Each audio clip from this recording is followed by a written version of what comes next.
Electric vehicle വാങ്ങാൻ plan ചെയ്യുന്ന ഒരാളാണോ? Wait, ഈ വീഡിയോ മുഴുവൻ കാണാതെ നിങ്ങൾ ഇലക്ട്രിക് വെഹിക്കിൾ വാങ്ങരുത്.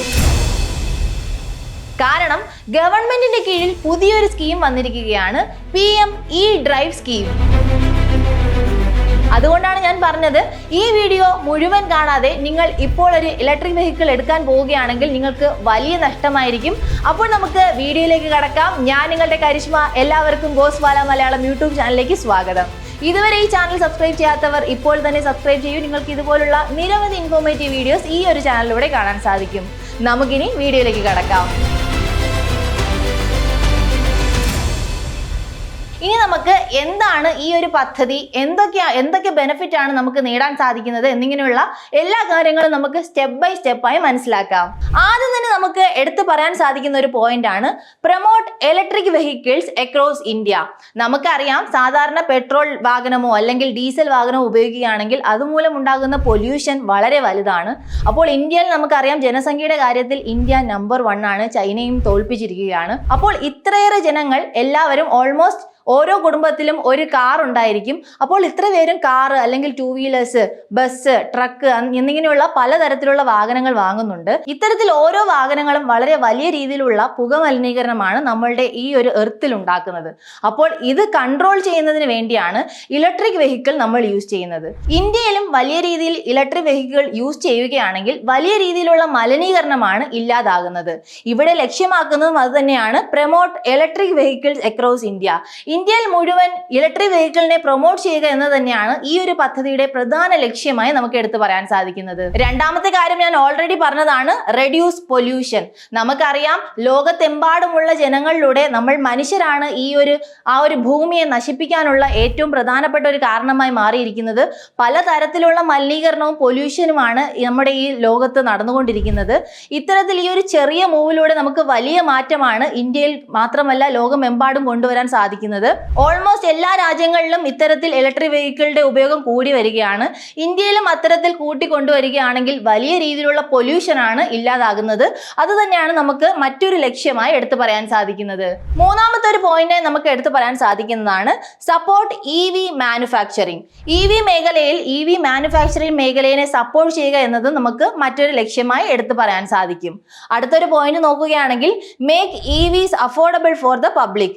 നമുക്കറിയാം, ഇപ്പോൾ നമ്മളൊരു കാർ വാങ്ങണം അല്ലെങ്കിൽ ഒരു 2 വീലർ വാങ്ങണമെന്ന് പറയുമ്പോൾ സാധാരണ നമ്മൾ എല്ലാവരും ഡീസൽ അല്ലെങ്കിൽ പെട്രോൾ ഒരു വാഹനമായിരിക്കും ചൂസ് ചെയ്യുന്നത്. സാധാരണ ഇലക്ട്രിക് വെഹിക്കിളിനെ കുറിച്ച് പറയുമ്പോൾ തന്നെ നമ്മൾ ചിന്തിക്കുന്നത്, അതിന് ഒത്തിരി പൈസ നൽകേണ്ടി വരും, അതിനേക്കാളും ഡീസൽ വാഹനമോ അല്ലെങ്കിൽ പെട്രോൾ വാഹനമോ എടുക്കുന്നതായിരിക്കും നല്ലതെന്നായിരിക്കും. അപ്പോൾ ഈ ഒരു പദ്ധതി കൊണ്ടുവരികയാണെങ്കിൽ ഇലക്ട്രിക് വെഹിക്കിൾ നമുക്ക് അഫോർഡബിൾ പ്രൈസിൽ വാങ്ങാൻ സാധിക്കും എന്നത് മറ്റൊരു പ്രത്യേകതയായി നമുക്ക് എടുത്തു പറയാവുന്നതാണ്. ഈ ഒരു പദ്ധതി ആരംഭിച്ചത് ഒക്ടോബർ 1, 2024 ആ ഒരു ടൈം പീരീഡ് മുതൽ തന്നെ ഒരുപാട് ബെനിഫിറ്റുകൾ ആളുകൾ ഇതിലൂടെ നേടുന്നുണ്ട്. ഇപ്പോൾ നിങ്ങൾ ചിന്തിക്കുന്നുണ്ടാവാം, അപ്പോൾ എല്ലാ ഇലക്ട്രിക് വെഹിക്കിളുകൾക്കും ഒരേ തരത്തിലുള്ള സബ്സിഡി ആണോ, അതോ 2 വീലേഴ്സ് അല്ലെങ്കിൽ 4 വീലേഴ്സ് എന്നിവയ്ക്ക് മാറ്റമുണ്ടോ എന്നിങ്ങനെയുള്ള ഒരുപാട് സംശയങ്ങൾ നിങ്ങളുടെ ഉള്ളിൽ ഉണ്ടാവും. അതൊക്കെ നമുക്ക് ക്ലിയർ ചെയ്യാം. അപ്പോൾ ഏതൊക്കെ വാഹനങ്ങൾക്ക് എത്ര സബ്സിഡിയാണ് ലഭിക്കുന്നത് എന്നിങ്ങനെ നമുക്ക് വളരെ വ്യക്തമായി മനസ്സിലാക്കാം. നമ്മളിപ്പോൾ ഇലക്ട്രിക് 2 വീലേഴ്സ് നോക്കുകയാണെങ്കിൽ അതിന് എത്ര സബ്സിഡിയാണ് കിട്ടുന്നതെന്ന് നോക്കാം. മാക്സിമം സബ്സിഡിയായി ലഭിക്കുന്നത് ഏകദേശം 15,000 രൂപയാണ്. ഇനി നമുക്ക് ഇലക്ട്രിക് 3 വീലേഴ്സിന് എത്രയാണ് സബ്സിഡി ലഭിക്കുന്നത് നോക്കാം. 3 വീലേഴ്സിന് നമ്മൾ നോക്കുമ്പോൾ 50,000 രൂപയാണ് സബ്സിഡിയായി ലഭിക്കുന്നത്. അടുത്തതായി നമ്മൾ നോക്കാൻ പോകുന്നത് electric bus, buses. Electric buses നമ്മൾ നോക്കുകയാണെങ്കിൽ അതിൽ സബ്സിഡി പരിധി വരുന്നത് നമുക്ക് എത്രയാണെന്ന് നോക്കാം. 15,000 രൂപ പെർ കിലോവാട്ട് അവർ, അല്ലെങ്കിൽ up to a maximum of 35 lakhs, അല്ലെങ്കിൽ up to a maximum of 35 lakh rupees. അതും അല്ലെങ്കിൽ subject to a maximum of 20% of the total cost of the buses. ഇതിൽ ബോത്ത് ലിമിറ്റും ആപ്ലിക്കബിൾ ആണ്. അപ്പോൾ നമ്മളിപ്പോൾ 2 വീലേഴ്സിന്റെ ലിമിറ്റ് പറഞ്ഞു, 3 വീലേഴ്സിന്റെ ലിമിറ്റ് പറഞ്ഞു, അതുപോലെ തന്നെ ബസ്സസിന്റെ ലിമിറ്റും എത്രയാണെന്ന് പറഞ്ഞു. ഇനി നമുക്ക് നോക്കാനുള്ളത് ഇലക്ട്രിക് ട്രക്സിന്റെ ലിമിറ്റ് ആണ്. മാക്സിമം സബ്സിഡി 1.25 കോടി രൂപ വരെ നമുക്ക് ലഭിക്കാവുന്നതാണ്. ഇനി നമുക്ക് എങ്ങനെയാണ് ഈ ഒരു സബ്സിഡി ആപ്ലിക്കബിൾ ആകുന്നത്, അല്ലെങ്കിൽ എങ്ങനെയാണ് ഇത് വർക്ക് ആവുന്നതെന്ന് നോക്കാം. ആദ്യം തന്നെ നിങ്ങൾ ചെയ്യേണ്ട ഒരു കാര്യമാണ് വിസിറ്റ് എ ഓതറൈസ്ഡ് ഡീലർ. പിന്നെ നിങ്ങൾ ചെയ്യേണ്ടത് PM E-ഡ്രൈവ് എന്ന പദ്ധതിയുടെ അണ്ടറിൽ വരുന്ന ആ ഒരു വാഹനം ചൂസ് ചെയ്യുക. രണ്ടാമത്തെ സ്റ്റെപ്പാണ് dealers applies on the official portal. Portal. അപ്പോൾ നിങ്ങൾക്ക് ഇപ്പോൾ ഒരു സംശയം ഉണ്ടാകാം, ഏത് പോർട്ടലിലാണ് ഞാൻ ഇത് അപ്ലൈ ചെയ്യേണ്ടതെന്ന്. ആ പോർട്ടലും ഏതാണെന്ന് ഞാൻ നിങ്ങൾക്ക് പറഞ്ഞു തരാം. pmedrive.heavyindustry.gov.in എന്ന പോർട്ടലിലാണ് നിങ്ങൾ ഈ ഒരു സബ്സിഡി നേടുന്നതിനായി അപ്ലൈ ചെയ്യേണ്ടത്. ഇത്തരത്തിൽ അപ്ലൈ ചെയ്യുമ്പോൾ എന്തൊക്കെ ഡീറ്റെയിൽസ് ആണ് നൽകേണ്ടതെന്ന് നോക്കാം. നിങ്ങൾ ഏത് വെഹിക്കിൾ ആണോ ചൂസ് ചെയ്യുന്നത് ആ ഒരു വെഹിക്കിളിന്റെ ഡീറ്റെയിൽസ് നൽകേണ്ടതുണ്ട്. അതുപോലെ തന്നെ ആരാണോ ഈ ഒരു സബ്സിഡിക്ക് വേണ്ടി അപ്ലൈ ചെയ്യുന്നത് ആ ഒരു കസ്റ്റമറിന്റെ ആധാർ ഡീറ്റെയിൽസ് നൽകേണ്ടതുണ്ട്. അത് മാത്രമല്ല മാനുഫാക്ചറിംഗ് ഡീറ്റെയിൽസും നൽകേണ്ടതുണ്ട്. ഈ ഒരു സ്റ്റെപ്പിന് ശേഷം നമ്മൾ മൂന്നാമതായി ചെയ്യേണ്ട സ്റ്റെപ്പാണ് കംപ്ലീറ്റ് ആധാർ ബേസ്ഡ് eKYC. നിങ്ങളുടെ ഏത് നമ്പറുമാണോ ആധാർ കാർഡുമായി ലിങ്ക് ചെയ്തിട്ടുള്ളത് ആ ഒരു നമ്പറിൽ eKYC ബേസ് ചെയ്തിട്ടുള്ള OTP നിങ്ങൾക്ക് ലഭിക്കും. അതുമല്ലെങ്കിൽ ബയോമെട്രിക് വെരിഫിക്കേഷനായി ഡീലർഷിപ്പും സാധ്യമാണ്.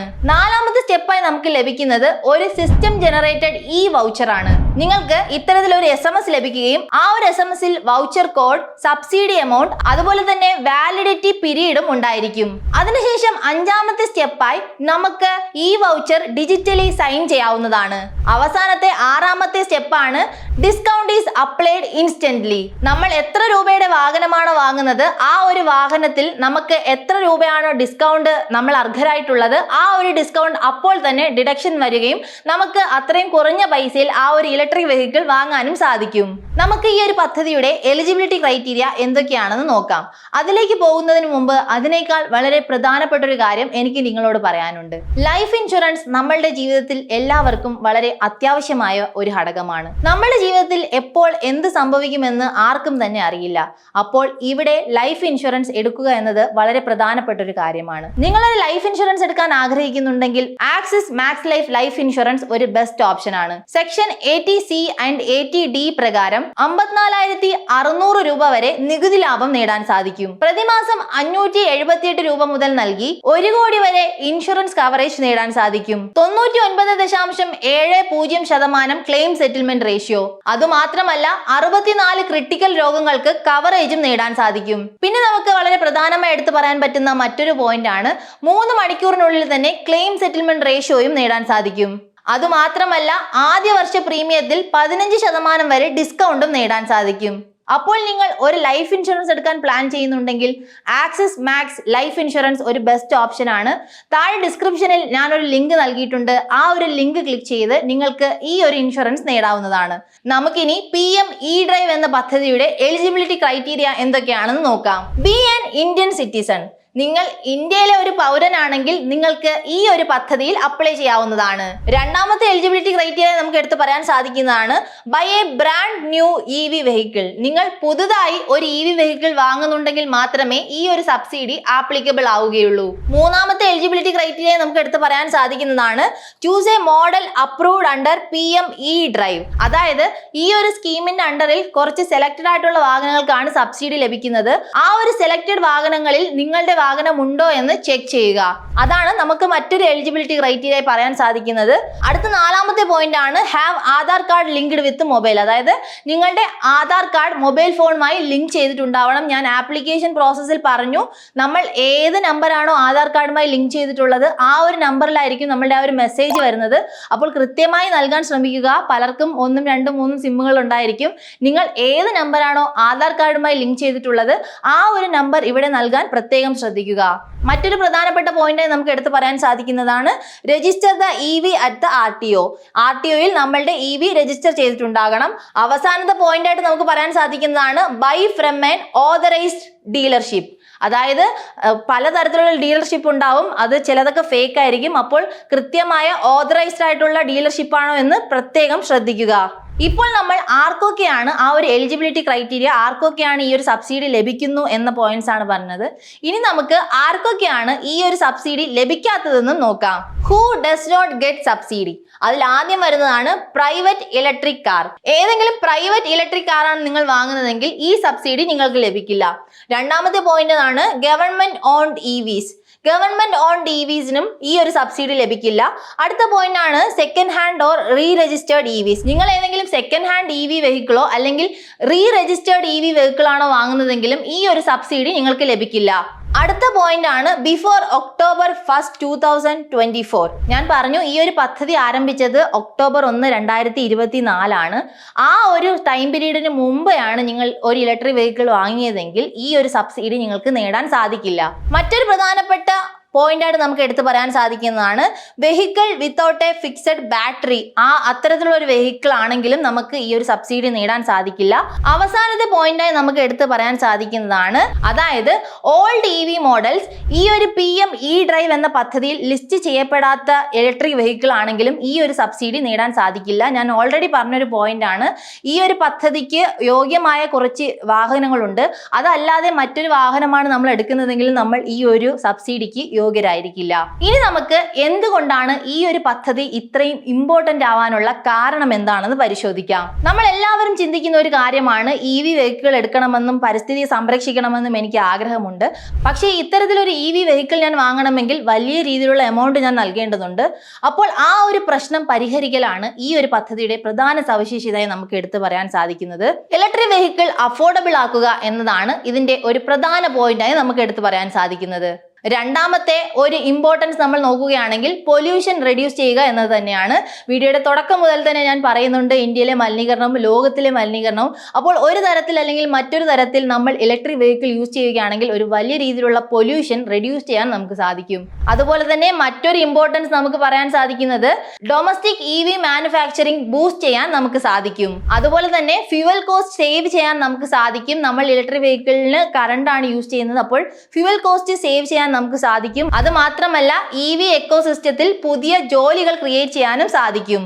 അപ്പോൾ ഈ ഒരു വീഡിയോയുടെ തുടക്കത്തിൽ ഞാൻ പറഞ്ഞു ഈ വീഡിയോ മുഴുവനായി കാണാതെ നിങ്ങൾ ഇലക്ട്രിക് വാഹനം എടുക്കാൻ പോകരുത്. ഈ വീഡിയോ മുഴുവനായി കണ്ടപ്പോൾ നിങ്ങൾക്ക് മനസ്സിലായിട്ടുണ്ടാവും എന്തുകൊണ്ടാണ് ഞാൻ പറഞ്ഞത്. ഈ കാര്യങ്ങൾ അറിയാതെ നിങ്ങൾ ഇലക്ട്രിക് വെഹിക്കിൾ എടുക്കുകയാണെങ്കിൽ ഈ സബ്സിഡി നിങ്ങൾക്ക് നേടാൻ സാധിക്കാതെയാവുകയും നിങ്ങൾക്ക് വലിയ തുകകൾ നൽകേണ്ടി വരും. അപ്പോൾ ഈ ഒരു വീഡിയോ മുഴുവനായി മനസ്സിലാക്കി എന്തൊക്കെ സബ്സിഡിയാണ് നിങ്ങൾക്ക് നേടാൻ സാധിക്കുന്നത് എന്നിങ്ങനെയുള്ള കാര്യങ്ങളെല്ലാം വ്യക്തമായി മനസ്സിലാക്കിയതിനു ശേഷം ഇലക്ട്രിക് വെഹിക്കിൾ എടുക്കുക. അപ്പോൾ ഈ വീഡിയോ കണ്ടപ്പോൾ നിങ്ങൾക്ക് ഈ ഒരു സ്കീമിനെ കുറിച്ച് ഇതിന്റെ ഇമ്പോർട്ടൻസും ആർക്കൊക്കെയാണ് ലഭിക്കുന്നത്, എങ്ങനെയാണ് അപ്ലൈ ചെയ്യുന്നത്, ഇതിന്റെ മെറിറ്റ്സ് ഡിമെറിറ്റ്സ് എന്നിങ്ങനെയുള്ള എല്ലാ കാര്യങ്ങളും വളരെ വ്യക്തമായി മനസ്സിലായെന്ന് ഞാൻ കരുതുന്നു. ഇനിയും എന്തെങ്കിലും സംശയങ്ങൾ ഉണ്ടെങ്കിൽ താഴെ കമന്റ് ബോക്സിൽ പറയാവുന്നതാണ്. നമുക്ക് അതൊക്കെ ക്ലിയർ ചെയ്യാം.